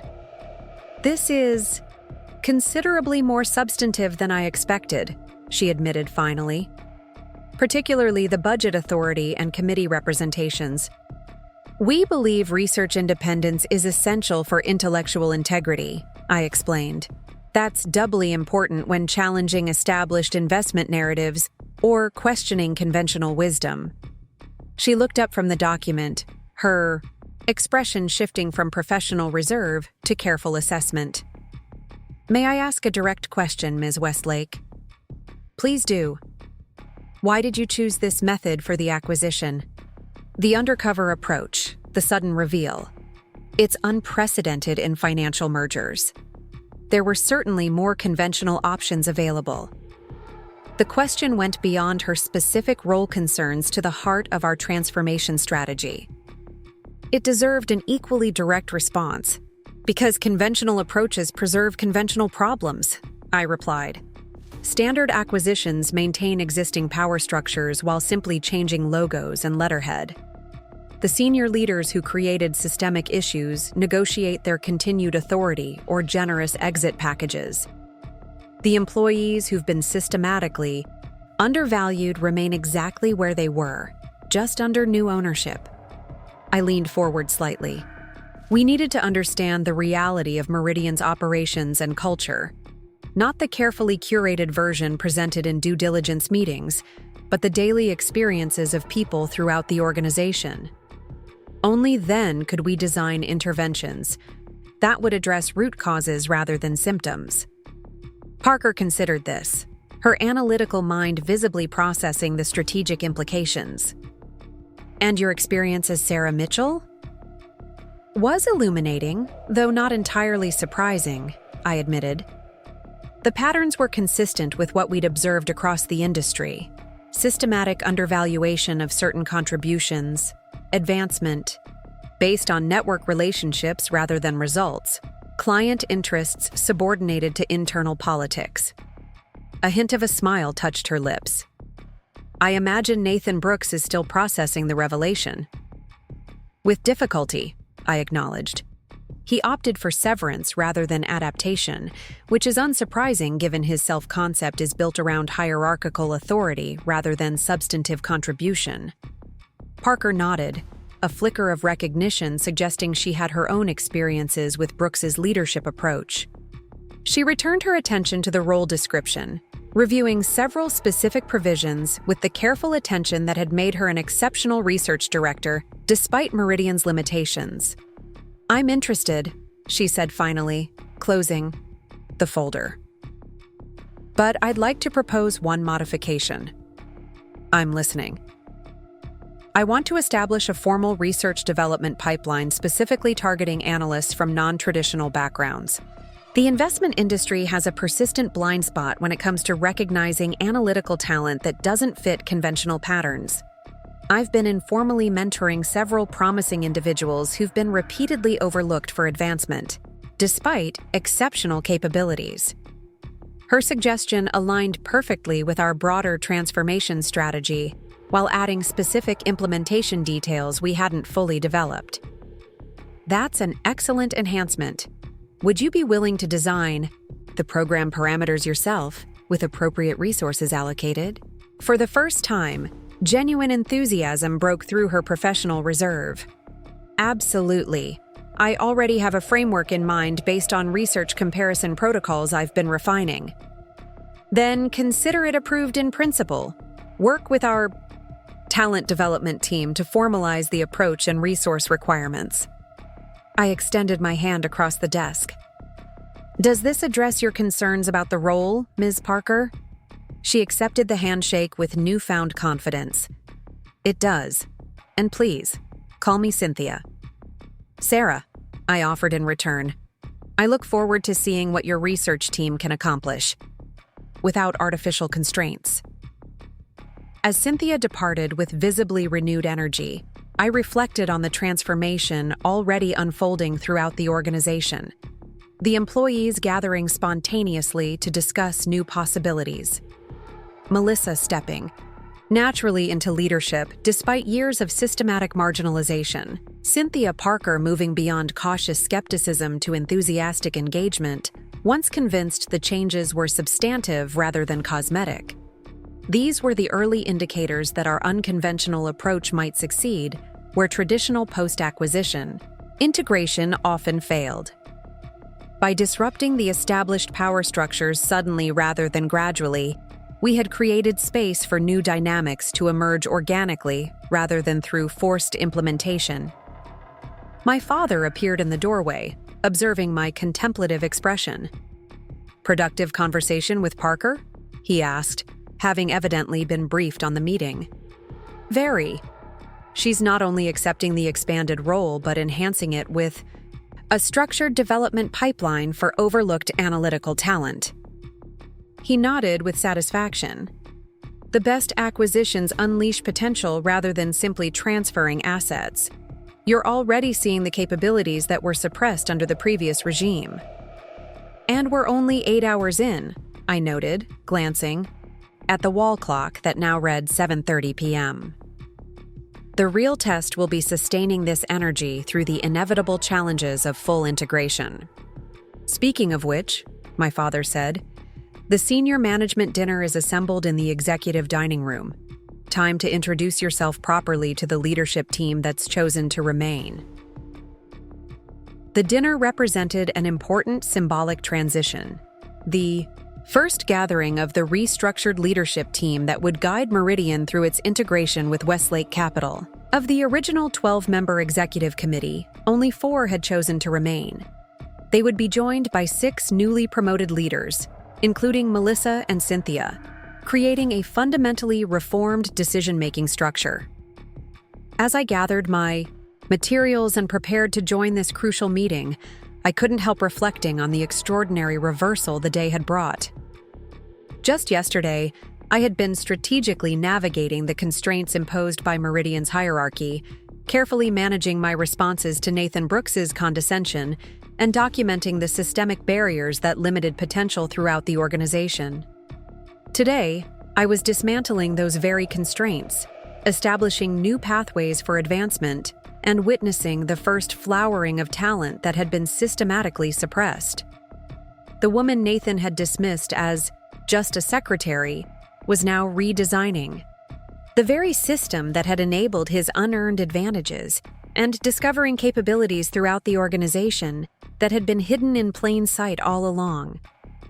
The transformation had only just begun, but its direction was already clear, and it promised to reshape not just one financial firm, but potentially the industry itself, demonstrating that merit could indeed triumph over privilege when the underlying Systems were fundamentally reformed rather than merely adjusted. The executive dining room at Meridian had always embodied the firm's approach to hierarchy and exclusivity. Located on the top floor with panoramic views of Chicago's skyline, it had been accessible only to senior leadership and their invited guests, a space deliberately separate from the main cafeteria where most employees took their meals. Even the menu options reflected this stratification, with premium selections and wine pairings unavailable elsewhere in the building. Tonight, however, the space served a different purpose, as a symbol of the organizational transformation already underway. The reconfigured leadership team seated around the elegant mahogany table represented a fundamental shift in how authority and opportunity were distributed throughout Meridian Financial. "I'd like to welcome everyone to our first integrated leadership dinner," I began, standing at the head of the table with my father seated to my right. "Some of you have held formal leadership roles for years. Others are assuming expanded responsibilities for the first time. All of you are here because you've demonstrated exceptional capabilities and alignment with the values that will guide our combined organization moving forward." I looked around the table, noting the blend of expressions: confidence from the Westlake team members who had joined us, cautious optimism from the newly promoted Meridian employees, and careful assessment from the few remaining Meridian executives who had chosen to stay through the transition. Rather than a formal business agenda tonight, I'd like us to engage in something more fundamental, a discussion about the leadership principles that will drive our integration process. I nodded to Michael Chen, who distributed elegant leather portfolios embossed with the new combined logo. Inside, you'll find the Westlake Capital leadership framework, not as a rigid prescription, but as a starting point for developing our shared approach. Melissa opened her portfolio first, studying the contents with the focused attention that had made her such an effective client relationship manager, despite being denied formal advisory roles. "These aren't what I expected," she commented, looking up with surprise. "They're questions rather than declarations." "Exactly," my father confirmed, speaking for the first time. "We've found that principled leadership emerges from ongoing inquiry rather than fixed assertions. The questions you continually ask yourself matter more than the statements you make to others." The leadership framework contained 12 core questions rather than the standard corporate values statements favored by most financial firms. Questions like, "Am I allocating resources based on demonstrated capability or established relationships?" And, "Have I created conditions where the best ideas can prevail regardless of their source?" Cynthia Parker studied the list with analytical precision. "These are designed to surface unconscious biases and default patterns," she observed. "Particularly interesting is the emphasis on decision-making transparency. Most firms claim to value transparency while deliberately obscuring how advancement decisions actually happen." Robert Chambers, Meridian's chief risk officer and one of the few original executives who had chosen to remain, leaned forward with visible skepticism. "While the philosophical approach is admirable, practical implementation is another matter. Client expectations, regulatory requirements, and competitive pressures create real constraints that can't be wished away with idealistic questions." His comment might have seemed dismissive in another context, but I recognized it as a legitimate concern from someone responsible for managing institutional risk. "You're absolutely right, Robert. That's why this isn't about abandoning pragmatic business judgment in favor of idealism. It's about ensuring that necessary constraints are based on actual business requirements rather than inherited assumptions or convenience." I gestured toward the framework. "You'll notice questions specifically addressing risk management and regulatory compliance. Am I distinguishing between essential controls and habitual restrictions?" Speaks directly to your domain. We're not suggesting eliminating necessary safeguards. We're challenging ourselves to continuously evaluate whether our controls are serving their intended purposes or simply preserving familiar patterns. Chambers nodded slowly, his expression shifting from skepticism to cautious engagement. Fair point. I've certainly encountered situations where compliance protocols became so divorced from their original purpose that they actually increased rather than mitigated risk. The conversation flowed naturally from there, each leader contributing perspectives from their areas of expertise.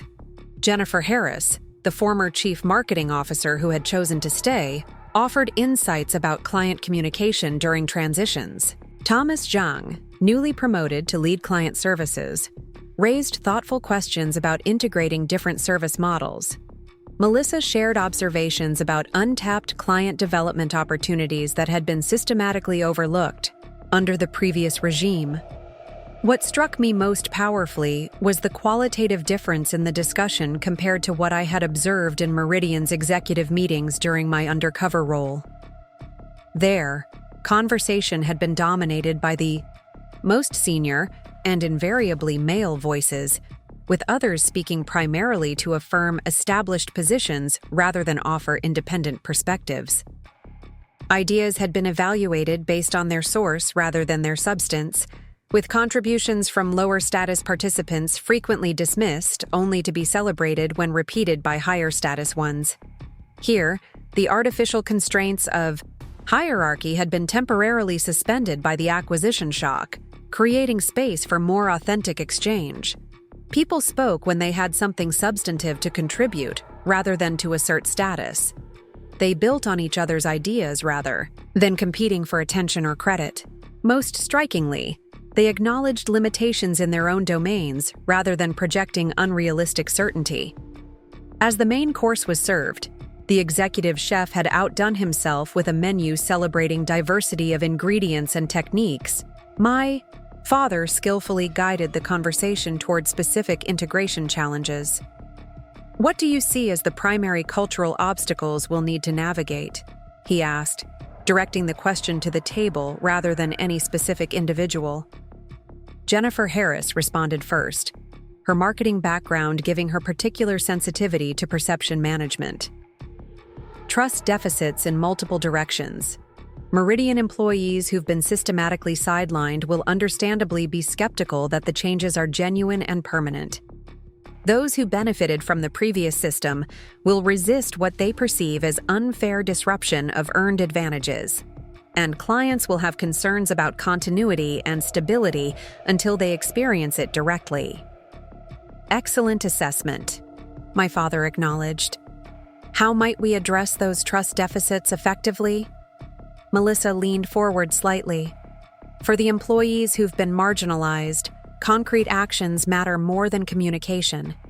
The promotions and role expansions announced today were a strong start, but they need to see that the changes extend beyond the first wave of high-visibility adjustments. And for those who've benefited from the status quo, I prompted. Robert. Chambers offered a surprisingly candid perspective. Speaking as someone who's probably been advantaged by the traditional system, the key is creating pathways to contribute meaningfully in the new structure without feeling punished for having succeeded in the old one. The challenge is distinguishing between genuine capability and mere positional advantage. This insightful self-awareness from Chambers was unexpected and encouraging. His willingness to acknowledge systemic advantages rather than attribute his success entirely to individual merit suggested he might adapt successfully to the transformed organization. What about client trust? I asked, turning to Thomas Zhang. Your perspective from client services would be valuable here. Zhang considered thoughtfully before responding.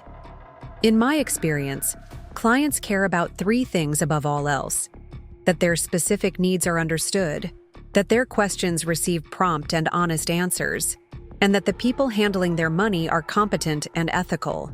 The name on the door matters less than those fundamental expectations being met consistently. That aligns with our research, I confirmed. Client retention through transitions correlates most strongly with communication quality and service. Continuity rather than brand loyalty or advisor relationships. As long as we maintain those elements, most clients adapt readily to organizational changes. The conversation continued through dessert and coffee, exploring integration challenges ranging from technology systems to compensation structures.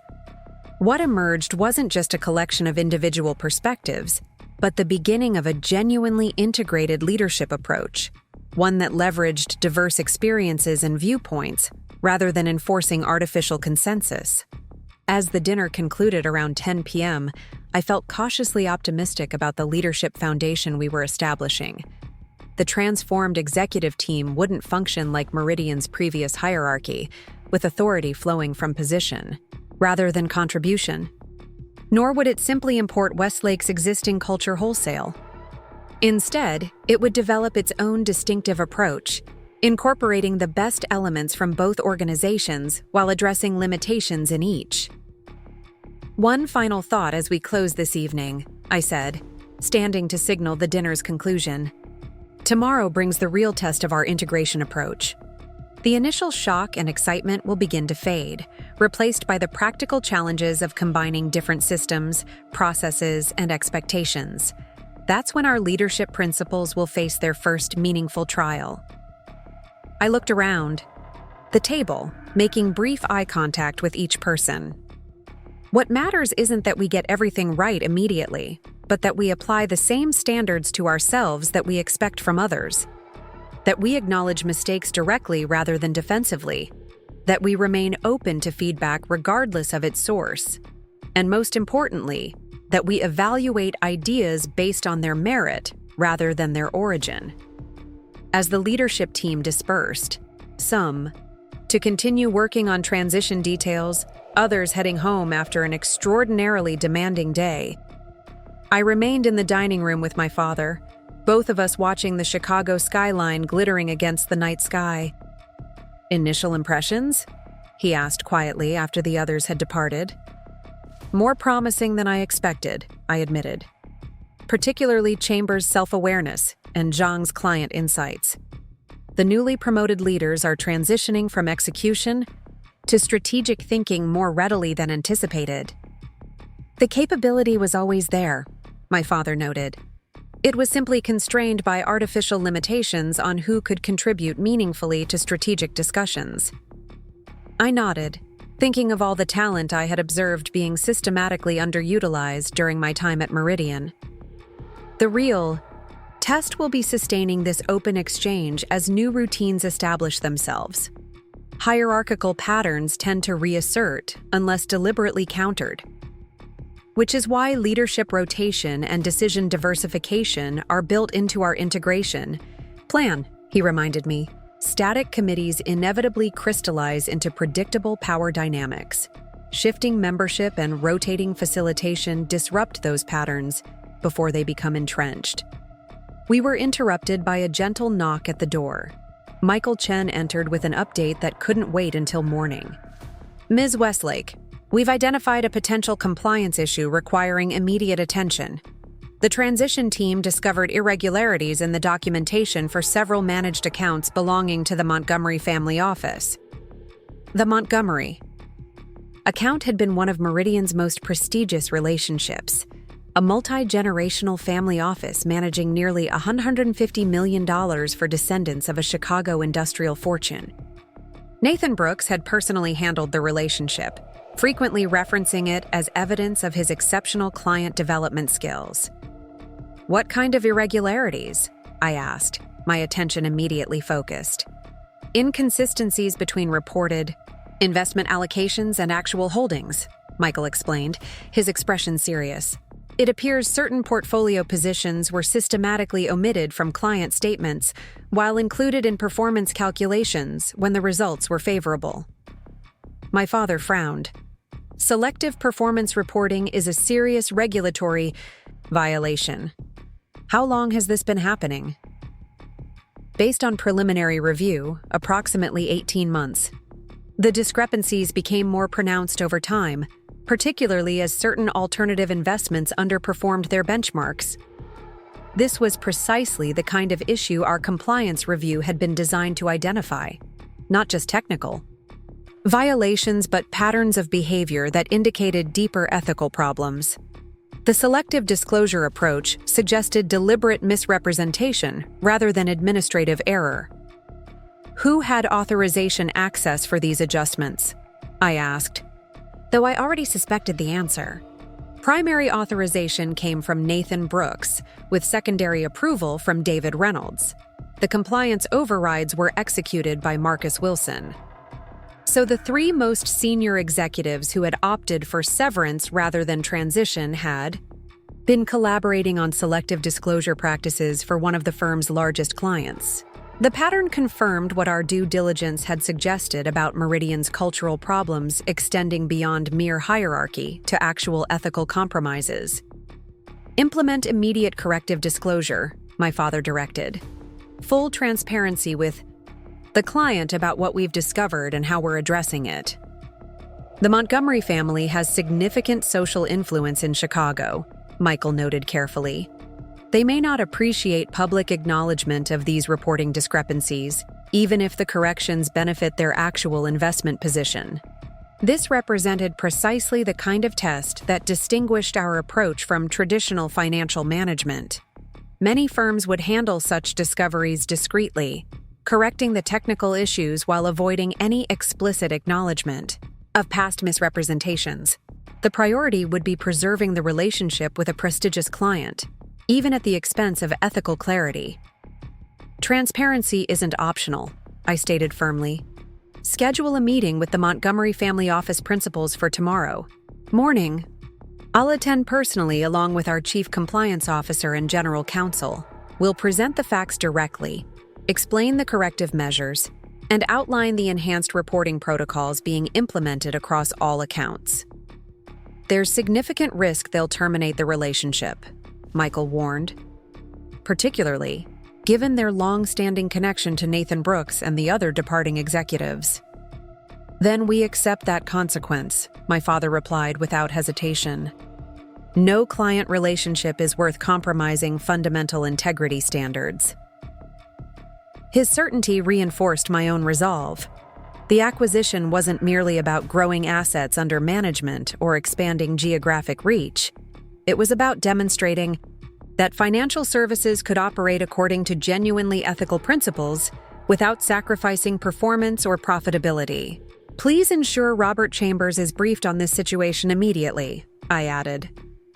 As Chief Risk Officer, he should be directly involved in the remediation approach.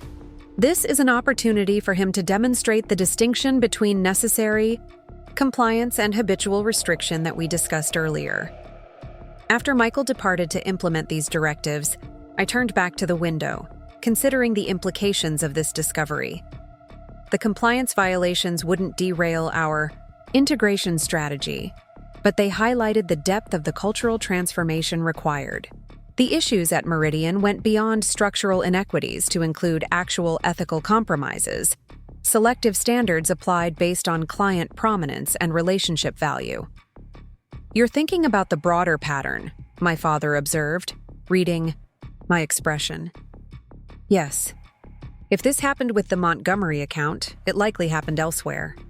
We need to expand the compliance review to all significant relationships, particularly those managed directly by the departing executives. Already in motion, he confirmed. The compliance team began a comprehensive audit of all accounts over $10 million this afternoon. Initial sampling suggests the Montgomery situation is an outlier in severity, though not unique in pattern. The discovery reinforced the necessity of our unconventional acquisition approach. A standard due diligence process would likely have missed these issues entirely, with the departing executives carefully controlling the information flow to present a sanitized version of Meridian's operations. Only by experiencing the organization from the inside, observing actual practices rather than official policies, had we been able to identify the true extent of the problems requiring remediation. We should get some rest, my father suggested, noting the time now approaching 11 p.m. Tomorrow brings the next phase of challenges. As we left the executive dining room, a space that would soon be repurposed as a collaborative work area accessible to employees across the organization, I reflected on the extraordinary distance we had traveled in a single day. The transformation had begun with disrupting Meridian's power structure, but would ultimately require rebuilding its ethical foundation as well. The woman Nathan Brooks had dismissed as just a secretary was now addressing compliance violations he had personally authorized, reorganizing the leadership team he had dominated, and implementing the cultural changes he had actively resisted. The confrontation that had begun with his condescending comment about coffee orders had expanded into a comprehensive reformation of the organization he had thought he understood and controlled. Tomorrow would bring new challenges, client concerns, regulatory inquiries, competitive responses, and the 1,000 practical details involved in integrating two distinct financial firms. But the foundation had been established for an approach fundamentally different from traditional acquisitions. We weren't simply changing ownership while maintaining existing patterns. We were demonstrating that merit could indeed triumph over privilege when the underlying systems were fundamentally reformed rather than merely adjusted. As I left the Meridian building that night, I caught sight of my reflection in the glass doors. No longer Sarah Mitchell, the underestimated junior advisor, but Sarah Westlake, CEO and transformation architect. The distinction wasn't just in the tailored suit or confident posture, but in the fundamental alignment between internal capability and external recognition. That alignment, and the opportunity to extend it throughout the organization, represented the true value of the acquisition, beyond any financial metrics. The Montgomery family office meeting was scheduled for 8 a.m. the following morning, leaving little time to prepare for what would inevitably be a challenging conversation. I arrived at Meridian at 6:30, reviewing the detailed compliance analysis with Robert Chambers and our legal team before the clients arrived. "The pattern is undeniable," Chambers acknowledged grimly, studying the documentation compiled overnight. "Selective disclosure of positions based on performance outcomes, with consistent omission of underperforming allocations from quarterly reporting, while including them in favorable periods. How did this bypass standard compliance protocols?" I asked. As Chief Risk Officer, Chambers had technically overseen the compliance function that should have prevented such manipulations. His expression reflected genuine distress rather than defensive justification. "Reporting exceptions were implemented through an override protocol originally designed for unique security types that didn't fit standard categorization. Brooks and Wilson repurposed it for selective performance reporting, marking certain positions as pending reconciliation, to exclude them from client-facing documents while maintaining them in overall performance calculations when advantageous." "And the compliance team didn't flag these patterns?" Chambers sighed. "The head of compliance reported directly to Reynolds, not to me. When I raised questions about the frequency of reconciliation exceptions, I was told the issues were being addressed through a special handling protocol for ultra-high net worth relationships." He met my gaze directly. "I should have pushed harder. That failure is on me." His willingness to acknowledge personal responsibility rather than deflect it impressed me. Many executives in his position would have protected themselves by emphasizing organizational barriers or limited access to information. "Your awareness now is what matters," I responded. "How would you approach the client disclosure?" "Complete transparency," he said without hesitation. "Show them exactly what we found, explain how it happened, outline the corrective measures, and present the actual performance with all positions properly included." This aligned perfectly with our intended approach, suggesting Chambers might indeed be capable of functioning effectively in the transformed organization despite having been part of the previous regime. At precisely 8 a.m., the Montgomery family office representatives arrived: William Montgomery III, the 68-year-old patriarch, and his daughter Elizabeth Montgomery, who at 42 was gradually assuming leadership of the family's financial affairs. They were accompanied by their external investment consultant, James Harrington of Harrington Advisory Group, who, I noted with interest, had been a fraternity brother of Nathan Brooks at Harvard. The connection suggested another dimension to the compliance issues we had discovered.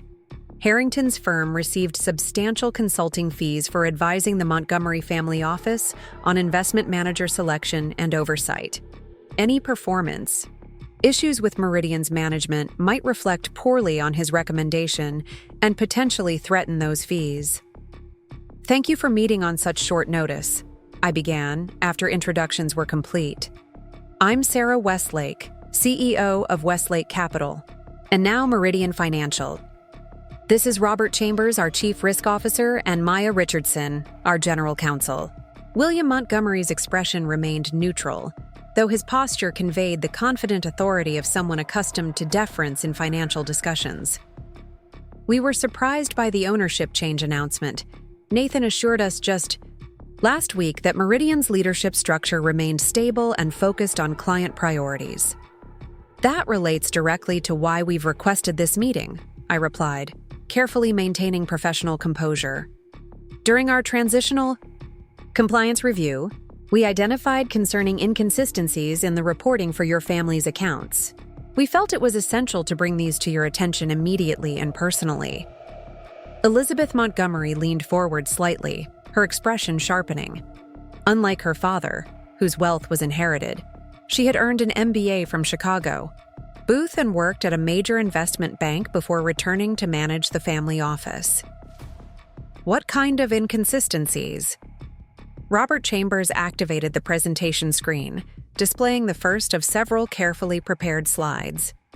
We've identified a pattern of selective position disclosure in your quarterly reporting.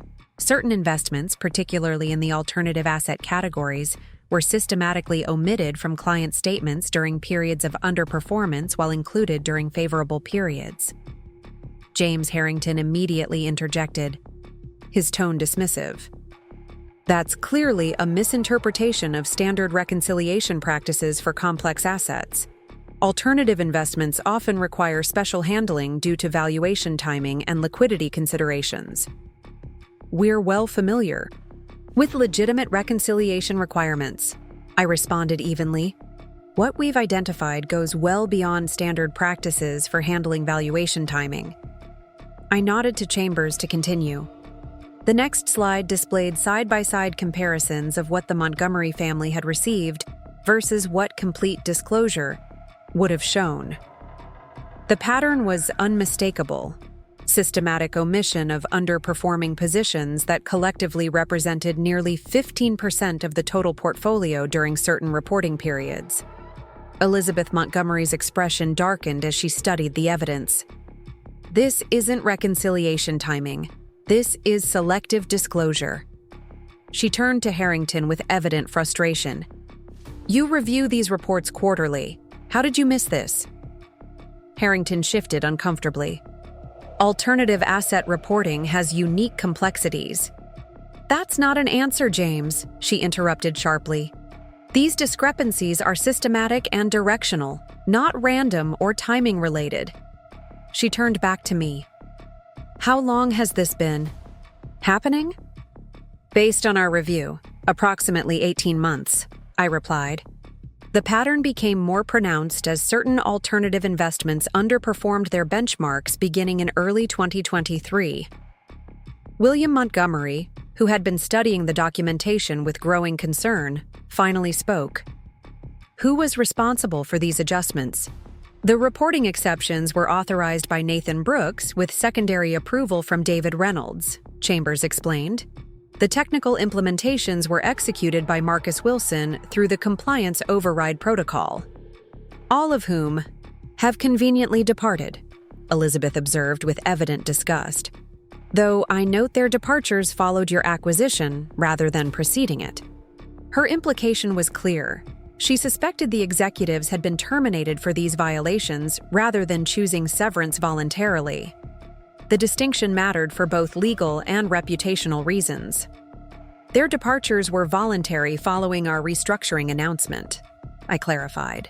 These compliance issues were discovered subsequently through our standard acquisition review protocols.